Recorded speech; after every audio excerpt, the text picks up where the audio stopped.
quality you can trust.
Assalamu alaikum and good evening, my dear viewers. Welcome once again to another edition of your favorite tech program right here on IBN, Techno Live. I am your host, Dr. Shahanshah Ali Qasim, and this program is aired Thursday evenings from 8 to 9 p.m. and there's a rerun on a Saturday afternoon. We're streaming live on Facebook, on YouTube, and on Tego TV. So if you miss it for whatever reason on live television, you can also look at a rerun on YouTube. Now, technology, as you know, is something that is generally part of the world.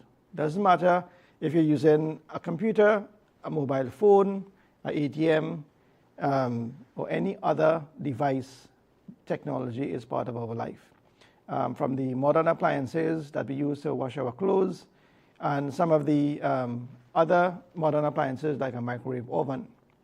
But did you know that with technology, and as it keeps evolving, smarter and smarter technologies will be introduced as time progresses. And some of those technologies we will know that will be available to generally some people, meaning to maybe some of the elite companies. And then some of those technologies will roll out for the average person. Now, as I said, technology is not only limited to your phones and your computers, but it actually is a broad scope in terms of what we are experienced to. So what we're going to do tonight, I'm going to do a little bit of different topics on different things of technology that we experience every day and that basically affect each one of us as we go along. So if you use, for example, your mobile phone and your computer, I'm quite sure that you use the internet. And for many of you, that means that there's some form of wireless communication. But do you know that wireless communications is not just limited to Wi-Fi or mobile data? There's a range of wireless in terms of communications. Bluetooth is one of them, infrared is one of them. So our next clip, or our first clip that we're going to show you now, is going to discuss some of the wireless technologies and in what areas it is used. Let's take a look. Infrared is an old wireless technology that you probably still use every day when you press a button on your TV remote. Unlike modern wireless tech, it doesn't use radio waves. Instead, it is literally just a tiny invisible flashlight blinking extremely fast. Because it is basically just a spectrum of light that human eyes cannot see, it absolutely needs a perfect, clear line of sight to work. If someone stands in front of the TV, or if you point the remote the wrong way, the connection instantly drops. Back in the late 1990s, people actually used infrared on early cell phones to send files. But you had to place the devices perfectly aligned on a table, practically touching each other, and wait for minutes.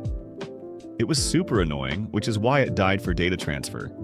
However, because infrared components are cheap, use almost zero battery, and never suffer from radio interference, this ancient technology still survives perfectly today in almost every home appliance remote. NFC, or near-field communication, is a technology that only works when devices are extremely close together, within a maximum distance of 4 centimeters. You definitely use it every single day when you tap your smartphone to a payment terminal to use Apple Pay. Unlike infrared, NFC uses very weak short-range radio waves instead of light, so you don't need a perfect visual line of sight, but you need physical closeness. This incredibly short range might initially sound like a massive hardware weakness, but it is actually NFC's biggest superpower. Because the signal physically cannot travel across the room, it is almost completely impossible for hackers to intercept or steal your credit card information from a distance. The coolest part about NFC is electromagnetic induction. It uses so little power that an NFC tag inside a plastic hotel keycard doesn't even need a built-in battery. The payment terminal itself generates a magnetic field that powers the tiny chip inside. Bluetooth is the absolute standard wireless technology we all use globally to connect our wireless headphones, gaming controllers, mice, and smartwatches. Fun fact, it was named after an ancient Viking king named Harald Bluetooth, who united the tribes of Denmark. Just like how the tech unites different devices. Bluetooth operates on the wildly crowded 2.4 GHz frequency, which is exactly the same radio frequency used by your microwave and baby monitors. Because so many devices use this exact same frequency, Bluetooth devices have to use a clever trick called frequency hopping. The devices automatically hop between 79 different microchannels thousands of times a second just to avoid crashing into each other's signals. This constant hopping is exactly why your wireless earbuds sometimes lag or disconnect when you walk through a crowded place like a train station. Classic Bluetooth is perfect for streaming audio, but there is also a newer version called Bluetooth Low Energy, designed for fitness trackers. Wi-Fi is the invisible, heavy-duty backbone of your entire home network and the modern internet experience. Unlike Bluetooth, which is built for low power and short distances, a Wi-Fi router is basically a powerful local radio broadcast station sitting right in your living room. It shoots high-frequency waves that can easily carry massive amounts of data, allowing multiple people to stream 4K Netflix movies and download video games without cables.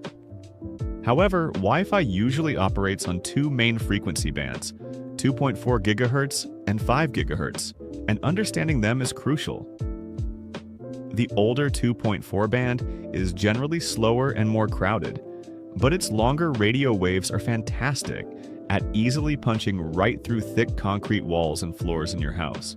On the other hand, the 5 GHz band is way faster and offers massive bandwidth, but its shorter waves get easily blocked by solid furniture. So if your Wi-Fi keeps dropping when you walk to your bedroom, it is probably because your phone uses short 5 GHz waves. Cellular technology like 4G and 5G is the powerful system that keeps your smartphone connected to the internet the second you leave your house. Instead of relying on a small router, it uses massive, high-powered cell towers that broadcast signals across entire cities. The genius of this system is that it divides the geographical map into invisible hexagonal areas called cells. As you drive down the highway at high speeds, your phone is constantly talking to these towers, smoothly handing off your connection from one tower to the next without you ever dropping a phone call or losing your YouTube stream. 5G is the absolute newest generation of this technology, and it utilizes extremely high-frequency waves called millimeter waves. These specific waves can carry an insane amount of data, making true 5G significantly faster than even the best home Wi-Fi networks.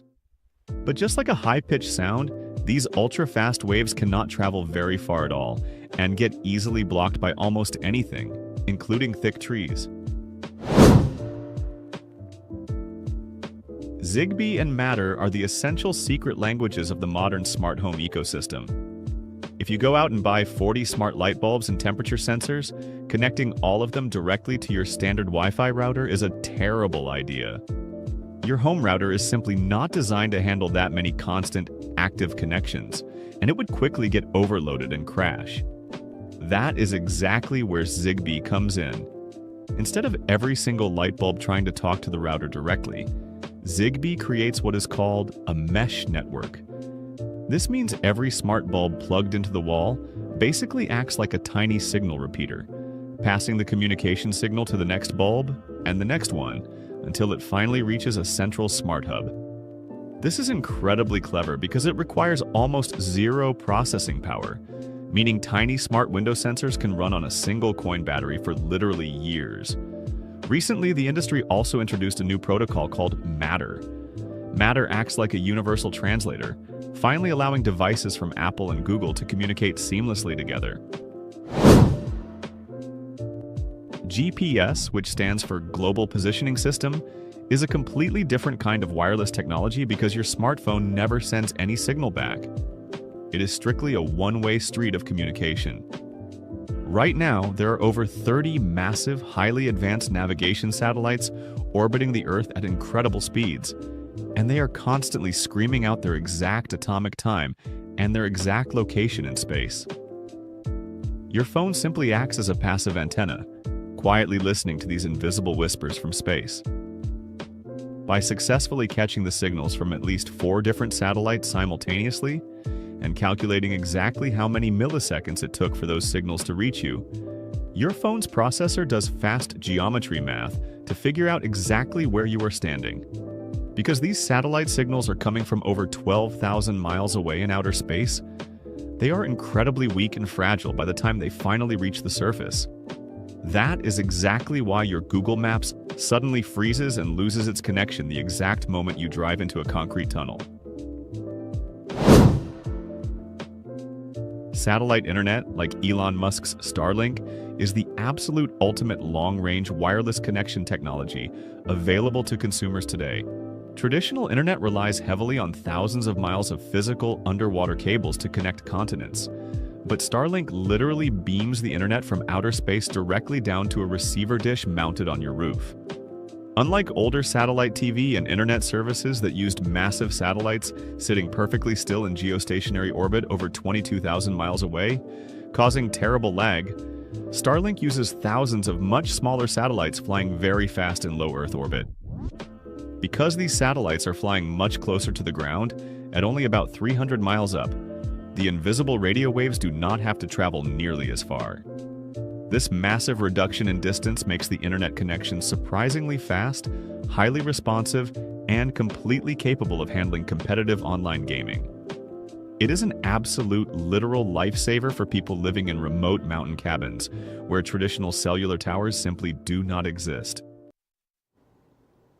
Right, so what you just saw there was a little bit of the different wireless technologies that is available.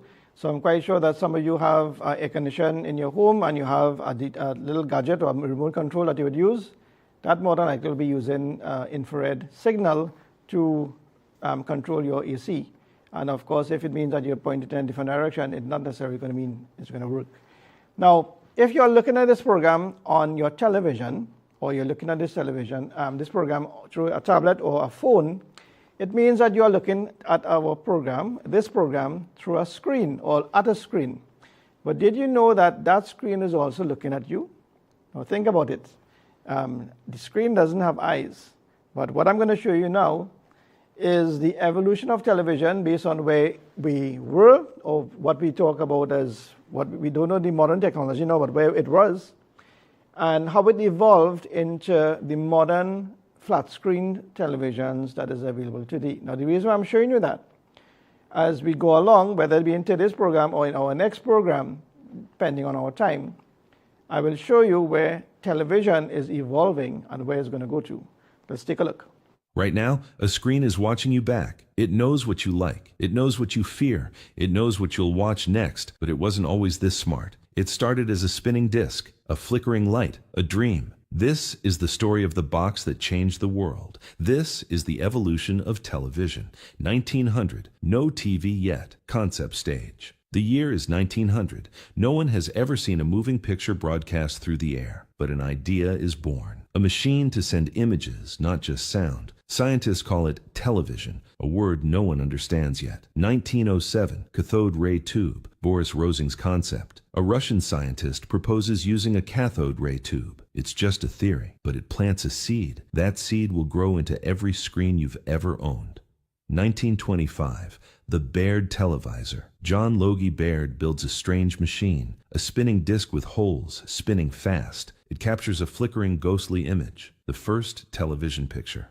1927, the image dissector. Philo Farnsworth transmits an electronic image, a simple line, nothing more, but it proves television doesn't need spinning parts, it needs electrons. 1936, the Marconi EMI television. The BBC launches the world's first regular TV service. Only a few hundred homes own a set. The picture is small, black and white, blurry. 1939, the RCA-TRK 12RCA unveils television at the New York World's Fair. President Roosevelt becomes the first U.S. president on TV. The crowd is amazed. The future has arrived. 1941, production halted, no new models. World War II halts television production. Factories switch to building radios and radar instead. The screen goes dark for years. 1947, the RCA 630-TS, the war ends. Television returns, stronger than ever. American families start buying sets by the thousands.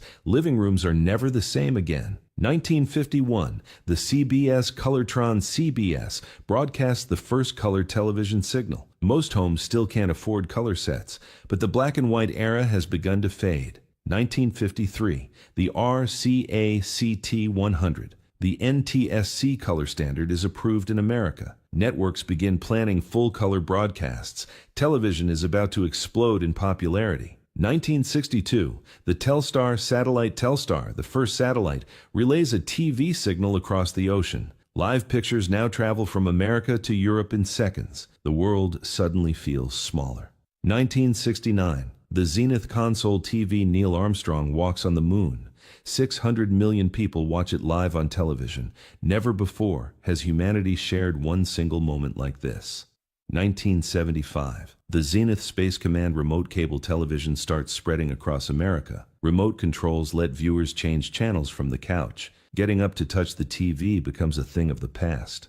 1976. The Sony Betamax. The home VCR hits the market. For the first time, people can record shows and watch anytime. Television is no longer live only, it's yours to control.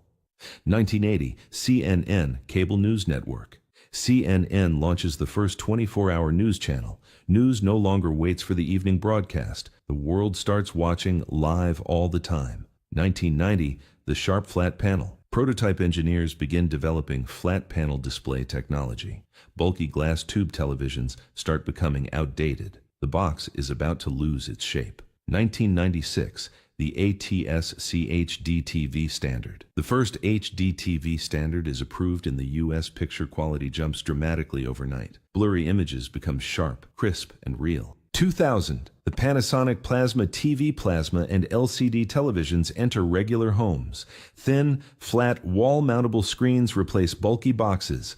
Living rooms start looking like science fiction. 2006, early streaming services, YouTube-era companies, begin experimenting with streaming video online. No more waiting for scheduled broadcasts. Television is about to move from air to internet. 2007, Netflix streaming. Netflix launches its streaming service. Viewers can now choose exactly what to watch anytime. Traditional TV networks feel the ground shift beneath them. 2010, the Samsung Smart TV televisions start connecting directly to the internet. Apps, browsers, and streaming platforms live inside the screen now. The TV becomes a computer. 2013, the LG 4K Ultra HD TV, 4K Ultra HD televisions enter the consumer market. Every detail becomes impossibly sharp and lifelike. Screens start to look more real than reality. 2016, the Netflix binge model streaming platforms release entire seasons at once. Viewers binge-watch shows in a single sitting. Weekly episodes start to feel painfully slow. 2020, streaming surge. Ere a global pandemic forces the world indoors, streaming subscriptions surge to record highs. Television becomes humanity's window to the outside world. 2023, AI-powered smart TVs. Roku/Netflix AI. AI begins recommending exactly what you'll want to watch next. Algorithms learn your habits better than you know them yourself. The screen starts to think. 2030, projected. Holographic display systems. Holographic displays start entering early adopter homes. Images float in the air with no flat screen needed. Television begins leaving the box entirely. 2040, projected, AR vision, glasses. Augmented reality glasses replace traditional television sets. Shows appear directly in your field of vision. You don't turn on the TV, you put it on. 2050, projected, neural interface television. Brain-linked interfaces may let humans experience shows directly. The line between watching and living blurs completely. Television isn't something you watch anymore. It's something you feel. From a spinning disc to a signal in your mind. From one flickering image to 1,000 channels of thought. Television never stopped evolving, and neither will it stop. The next screen hasn't been invented yet, but somewhere, right now, someone is already. Right, so what you just saw there is a basic history from the 1900 until present. But do you know, in that video, they spoke about 2030 holographic television. Well, funny enough, that's one of the things that I wanted to show you, but not today. I'll show you that next week, whereby that technology is already being developed in China. It's not launched yet, but on this program, we always show you the things that's going to come sometime in the future, way before it comes. So that is something that I'm looking forward to showing you next week. But the idea about it is that I want you to understand that there is an evolution with technology, and sometimes the things that we get accustomed to today will be changed maybe in years to come. Now, just to give an idea, when I was a very, very small child, you saw that Zenith, Curtis Mattis, big screen kind of televisions. That was the technology that was available then, or what you call that was the rich people TV. I did not have one. But the point about it is that it was known that if you have a Curtis Mattis television in your living room, you had to be one of those well-off people. And that was just the way it worked. When flat screen technology came out, which is something that we introduced in this program a couple of years ago, it was rolled out gradually, and I even went as far as going abroad and showing you in some of those trade shows where they had televisions that was thin, like about 2-3 millimeters thick. It was just a piece of glass. And then they came up with the OLED televisions.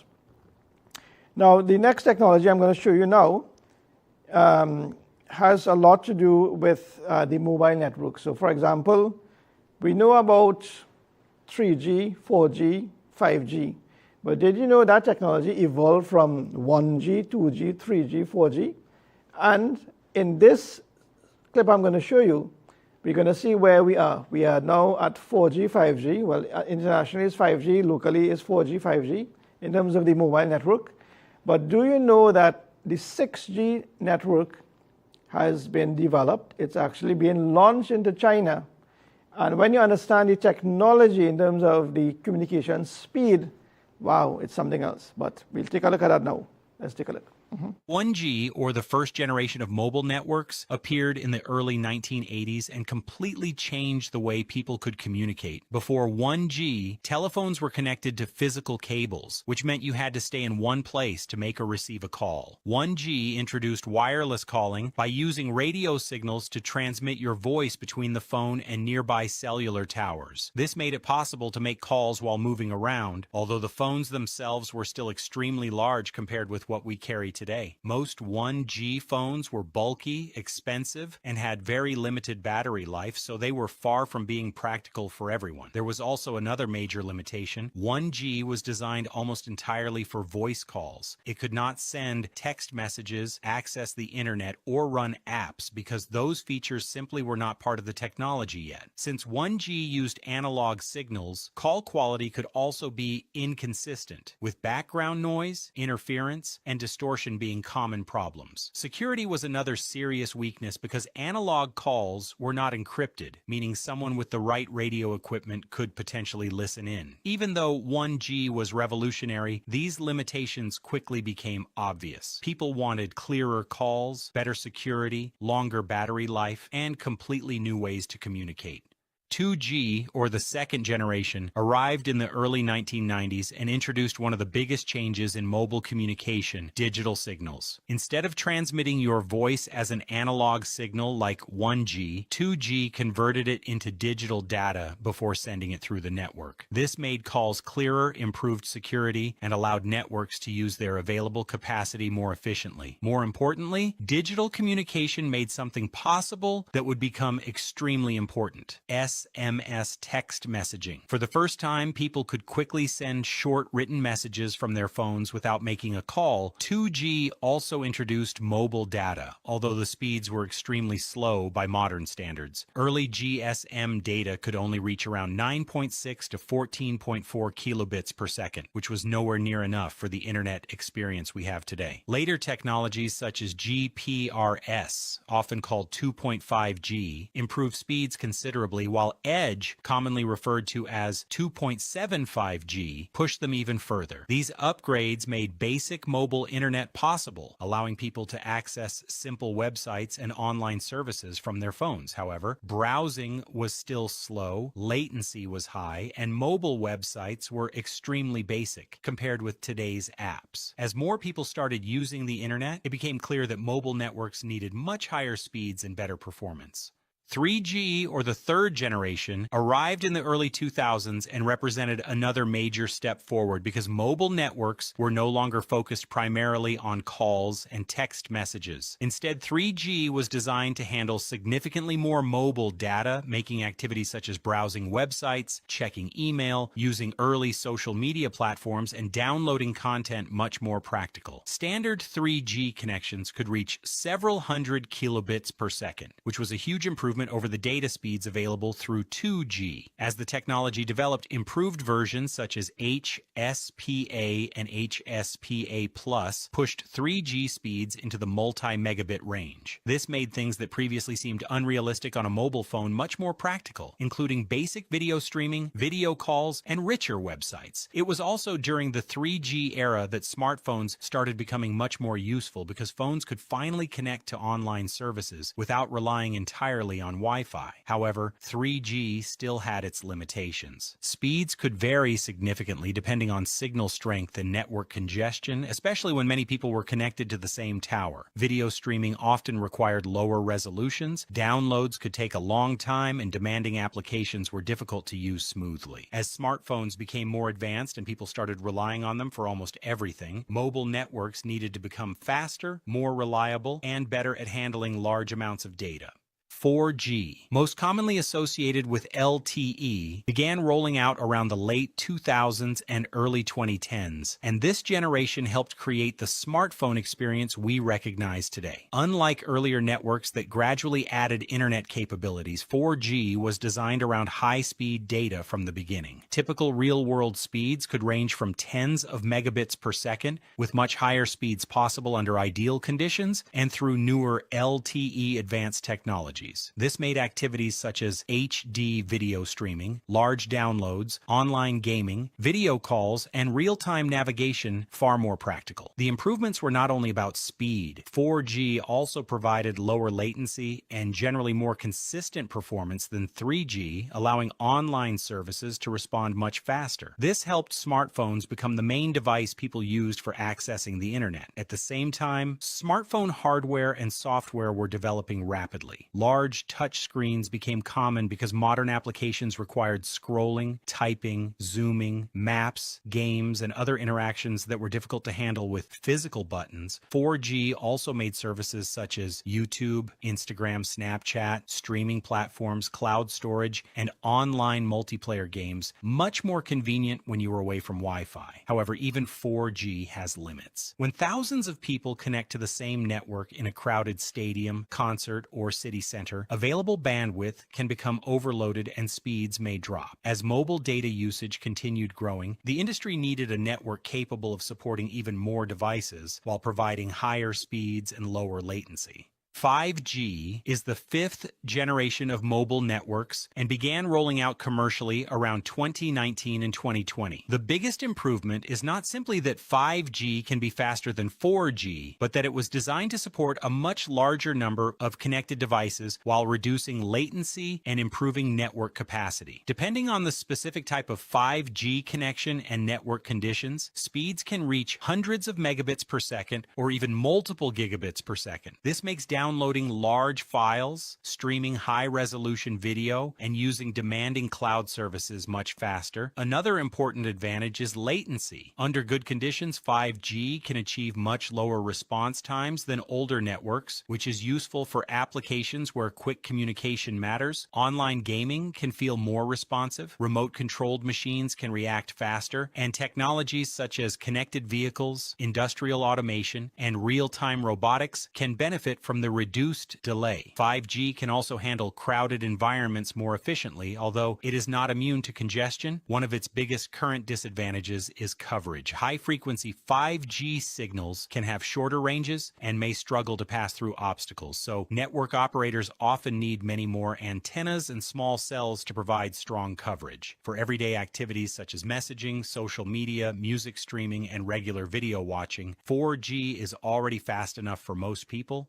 6G is the sixth generation of mobile networks, but unlike the previous generation shown here, it is not yet a normal consumer network. As of today, 6G is still being researched and developed by telecommunications companies, universities, governments, and other organizations around the world. The goal is to create a network that goes beyond simply providing faster internet and instead connects enormous numbers of devices, sensors, machines, and intelligent systems. The exact specifications of 6G have not been finalized, so many of the numbers discussed today are theoretical targets rather than speeds you can currently experience. Researchers have discussed peak speeds potentially reaching hundreds of gigabits per second, with some experimental demonstrations and concepts targeting up to around 1 terabit per second under specific conditions. 6G is also expected to make much greater use of artificial intelligence, allowing networks to automatically optimize traffic, predict demand, manage resources, and adapt to changing conditions. Current expectations generally place early commercial deployment around the end of this decade or the beginning of the 2030s, although the exact timeline could change. So while 6G sounds incredibly impressive, most people do not need it yet. For everyday tasks, even 4G and 5G already provide more than enough speed. Okay, so what you just saw there was a discussion of the different networks and in terms of the speed, in terms of 2G, 3G, 4G, like that.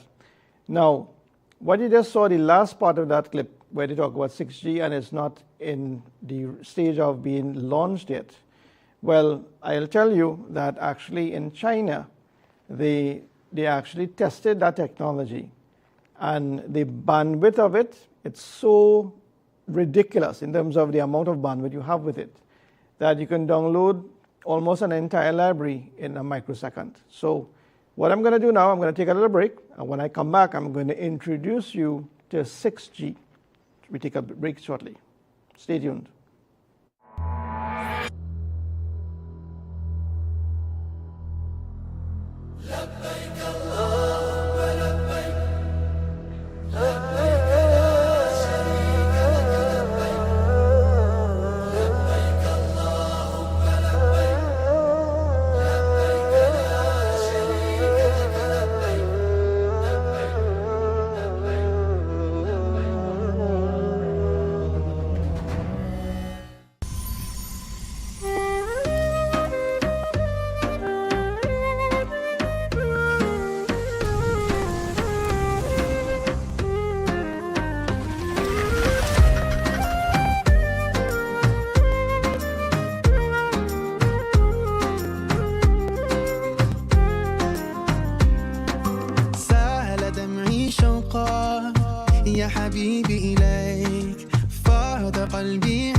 يا حبيبي إليك فاض قلبي عشقا بالصلاة عليك طارت روحي حبا في المنام إليك رام كل قربا سيدي لبيك قلبي في المدينة وجد السكينة قال يا نبينا السلام عليك قلبي في المدينة وجد السكينة محمد نبينا السلام عليك صلوات الله وسلامه عليك يا رسول الله صلوات الله وسلامه عليك يا حبيب الله صلوات الله وسلامه عليك يا رسول الله صلوات.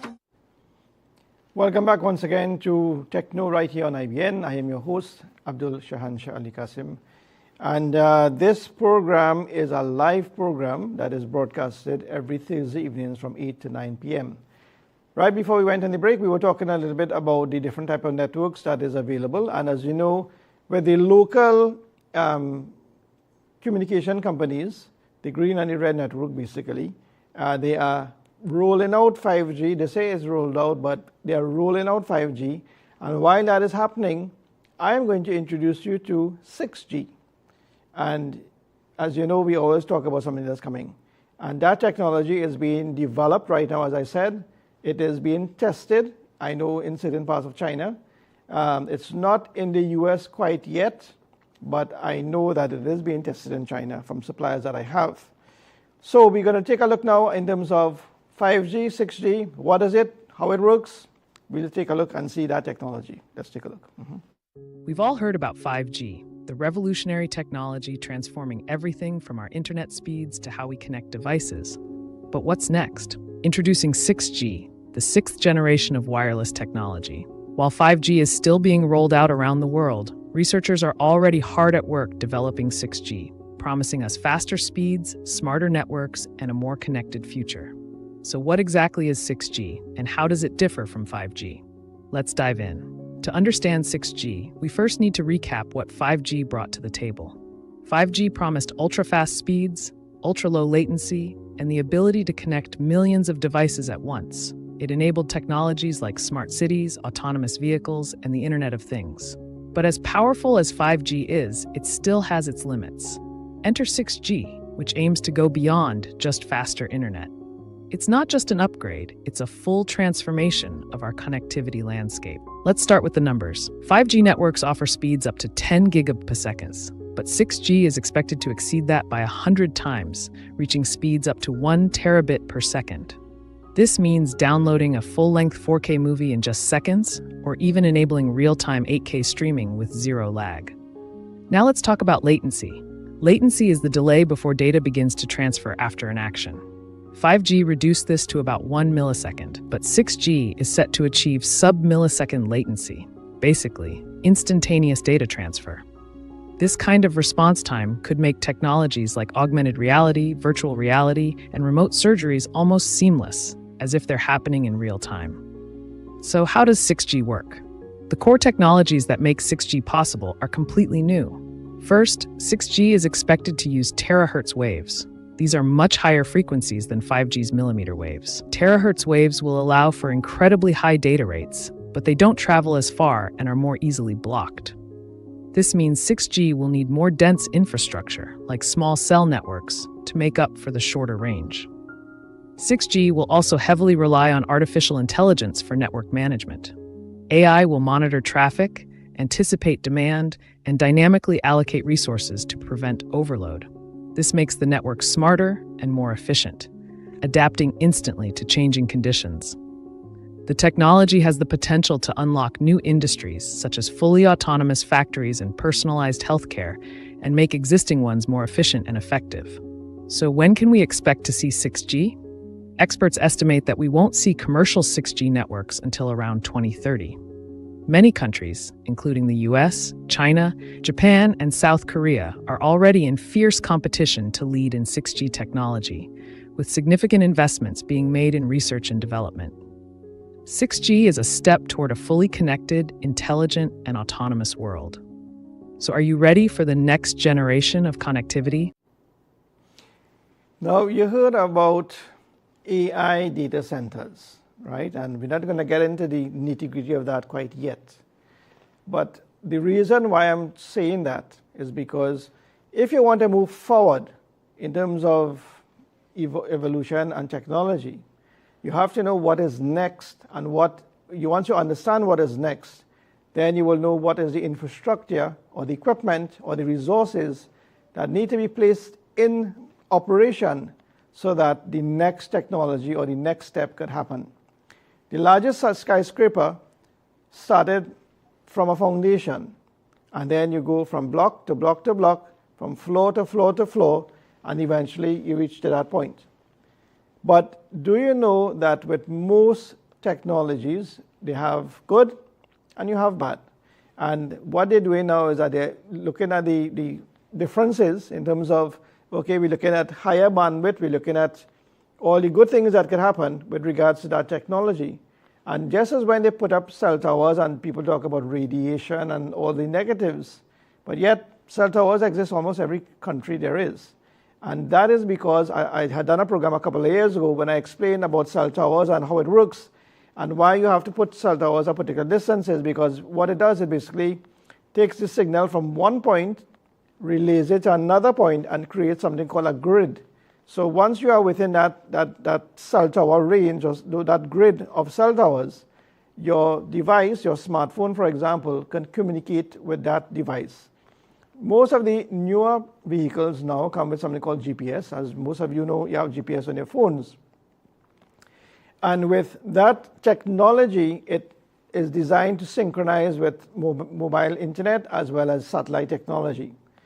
But do you know that as much as that 6G, sixth generation technology or communication technology is being developed, scientists today are bringing up some dangers. And of course, they have to identify the dangers, so then they'll have to come up with solutions to figure out what do we do to sort that out. I'm going to show you now. We spoke about the excitement of 6G. It's coming. It's being developed. But I'm going to show you now the dangers that has been discussed of that 6G technology. Let's take a look. Number 10. Unprecedented speed comes with a cost. The promise of 6G is jaw-dropping speeds that could reach up to 100 times faster than 5G. However, with these blistering speeds come potential risks. The technology's reliance on higher frequency bands, particularly in the millimeter wave spectrum, raises concerns about increased exposure to electromagnetic radiation. As we push the boundaries of speed, the suspense builds around how these frequencies might affect human health and the environment. Could the quest for faster connectivity lead to unforeseen consequences that we aren't fully prepared for? Additionally, the impact on biological systems and potential long-term health effects are still largely unknown.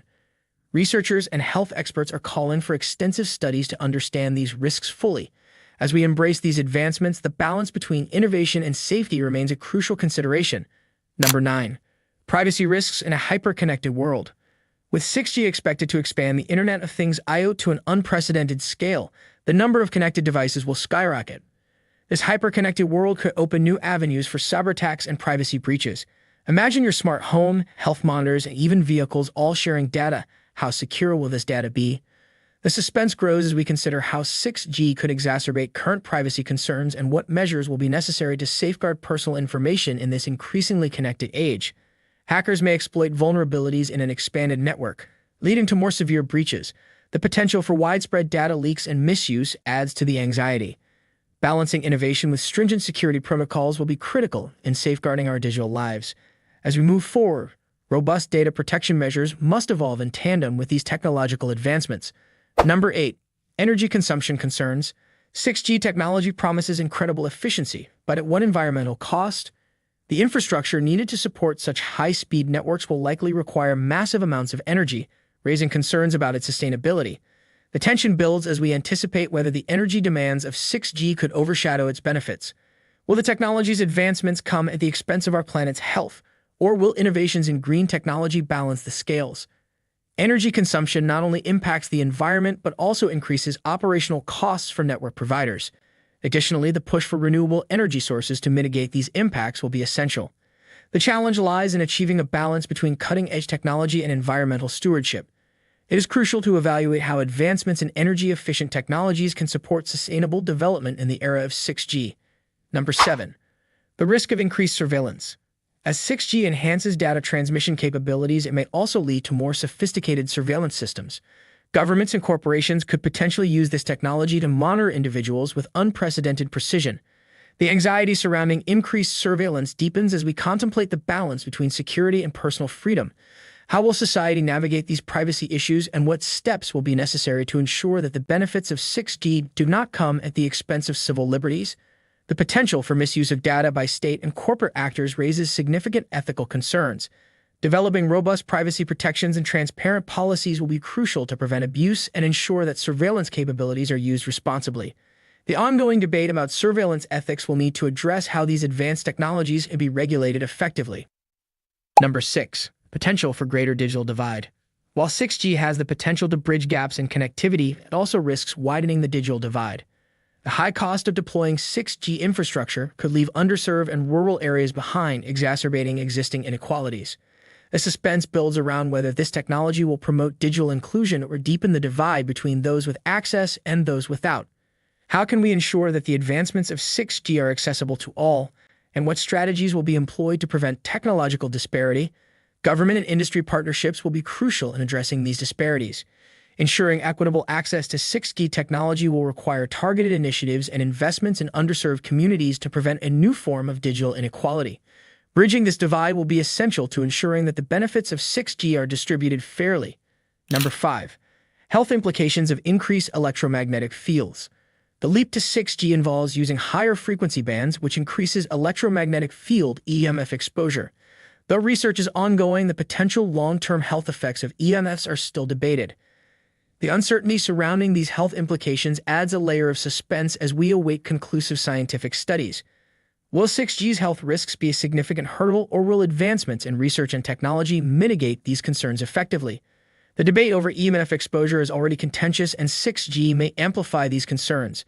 Public health advocacy groups are pushing for rigorous research and transparent reporting on EMF safety. The challenge will be to address these health concerns while advancing technological progress. Proactive measures and continued research will be vital in managing potential risks associated with electromagnetic fields. Number 4. Challenges in spectrum allocation. 6G's demand for new frequency bands will challenge existing spectrum allocation frameworks. Governments and regulatory bodies will face significant hurdles in managing and assigning these frequencies without causing interference. The suspense grows as we consider how these challenges will be addressed and what impact they will have on the rollout of 6G networks. Will regulators be able to keep pace with the rapid advancements in technology, or will there be setbacks in spectrum management? The potential for frequency overlap and interference could disrupt service quality and innovation. Coordinated international efforts and advanced regulatory strategies will be needed to ensure efficient spectrum use and avoid potential conflicts. Effective spectrum management will be crucial in enabling the smooth deployment of 6G technology. Number 3. Ethical dilemmas in AI integration. 6G will facilitate advancements in AI, but this integration also brings ethical dilemmas. The enhanced connectivity could lead to more powerful AI systems capable of making decisions that affect human lives. The tension builds around how these AI systems will be governed and the potential ethical implications of their decisions. How will society ensure that AI technologies developed for 6G are used responsibly and ethically? Ensuring AI transparency and accountability will be crucial in addressing these concerns. The potential for bias and misuse in AI applications highlights the need for comprehensive ethical guidelines and regulatory oversight. The development of ethical frameworks will play a pivotal role in guiding AI integration in 6G networks. Addressing these dilemmas will be essential in fostering trust and ensuring that AI technologies are used for the greater good. Number 2. The impact on wildlife and ecosystems. The increased deployment of 6G technology could have unforeseen consequences on wildlife and ecosystems. Higher frequency electromagnetic waves may affect animals that rely on natural electromagnetic fields for navigation and communication. The suspense grows as we consider the potential impact of 6G on biodiversity and ecosystems. Will there be adequate measures in place to protect the environment, or will technological advancement come at a cost to our natural world? Number 1. The uncertain future of 6G regulation. As 6G technology advances, the regulatory landscape will struggle to keep up. There are concerns about whether current regulations will be sufficient to address the new risks associated with 6G. The suspense is palpable as we wait to see how regulators will handle the unprecedented challenges posed by this next-generation technology. Will they be able to implement effective safeguards and ensure that 6G is developed and deployed in a manner that prioritizes public safety and ethical considerations? The evolving nature of technology will require adaptive and forward-thinking regulatory approaches. Balancing innovation with regulation will be crucial in addressing potential risks and ensuring that 6G serves the public interest. The regulatory framework will need to evolve alongside technological advancements to address emerging challenges effectively. Now, as we see in those videos with regards to the explanation of 6G, technology is keep on evolving, it's keep on improving, it's getting faster, it's getting more sophisticated.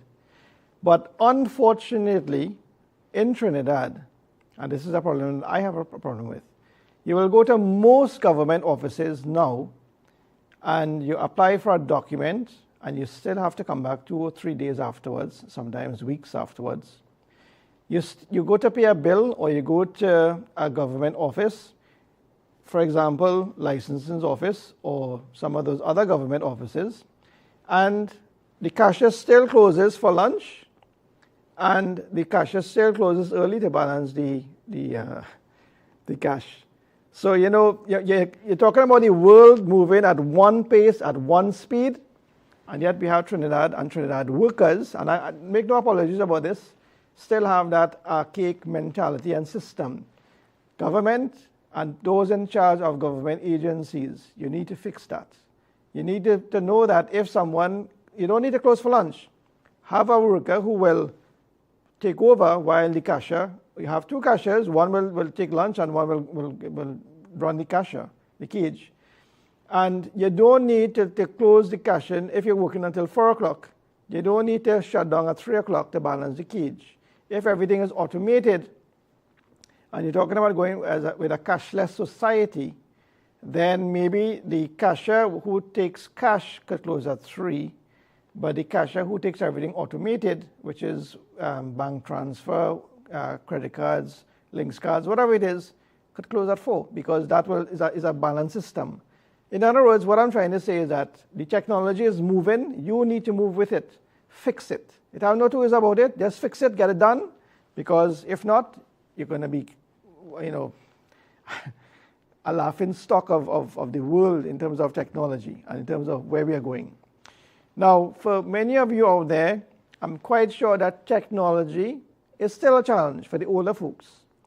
And some of the younger folks who know about using computers, but you don't know the nitty-gritty. What I'm going to show you is a very basic video in terms of describing every component that exists that actually makes up a computer.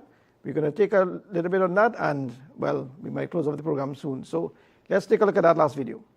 Open up any PC, and it looks like alphabet soup. CPU, GPU, RAM, SSD, PSU. A pile of parts that all sound important, but nobody ever told you what they actually do. I'll help you understand them the simplest way possible, and that soup will finally make sense. In plain English, no tech degree needed.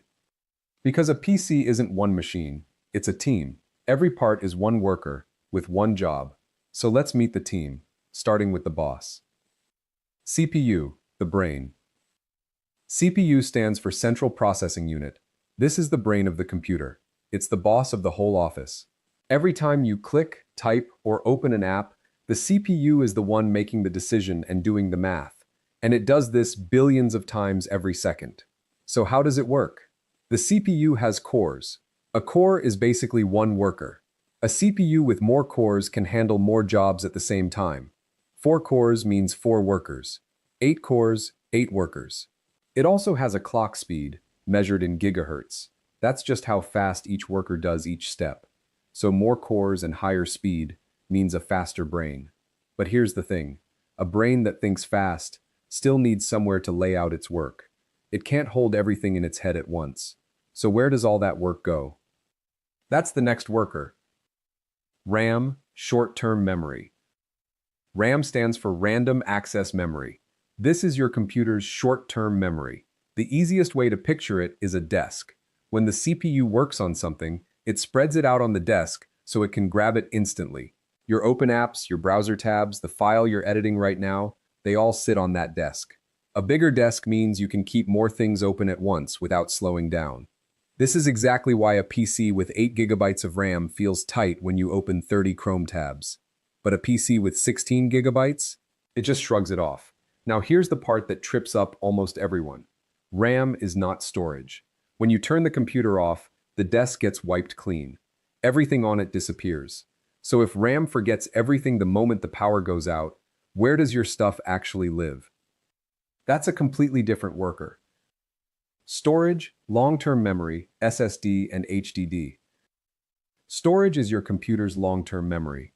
If RAM is the desk, storage is the filing cabinet. It keeps your files, your photos, your apps, and the whole operating system safe, even when the power is off. That's the key difference. The desk forgets, the cabinet remembers. There are two main types. A hard drive, or HDD, stores data on a spinning disk. It's cheap, and it holds a lot, but it's slow. Finding a file is like digging through a messy garage.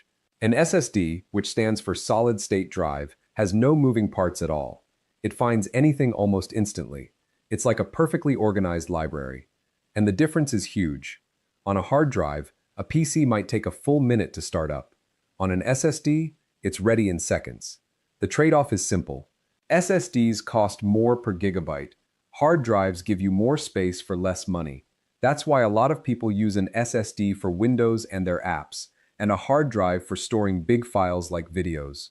Honestly, if your PC still feels slow today, adding an SSD is the single best upgrade you can make. GPU, the artist. GPU stands for Graphics Processing Unit. Its one job is to draw everything you see on screen. The CPU is smart, but it's slow at drawing millions of tiny dots, called pixels, all at once. The GPU is built for exactly that. Here's the difference between the two. The CPU is a few very smart workers, doing hard tasks one after another. The GPU is a team of thousands of simple workers, all coloring in pixels at the same time. That's why games, video editing, and 3D work lean so heavily on it. Now, a common myth. People think the GPU is only for gamers. It's not. Anything visual uses it. Smooth video playback, photo editing, even how cleanly your screen scrolls. Gamers and editors need a powerful one, sure, but every PC has a GPU of some kind, even if it's a small one built into the CPU. So it's not optional. It's just bigger for some people than others. Okay, so what you just saw there was a basic explanation of some of the components that make up your computer device, and of course that will also range into your mobile phones and your tablets. We are out of time already, so until I see you guys next week, Thursday, inshallah, that means God willing, I am Dr. Abdul Shahan Shah Ali Qasim, wishing you a safe, productive week once again. Until next week, Assalamu alaikum wa rahmatullahi wa barakatuh. May the peace and blessings of God Almighty be with you and your families.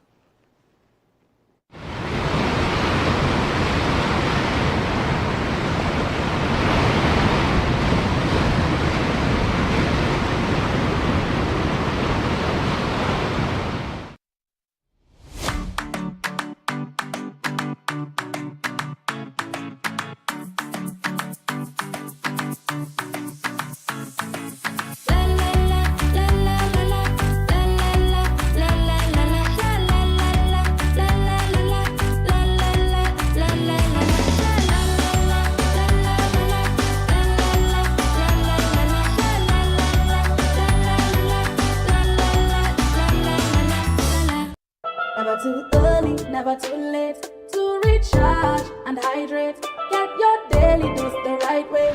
Grab our oasis, now why wait? Never too early, never too late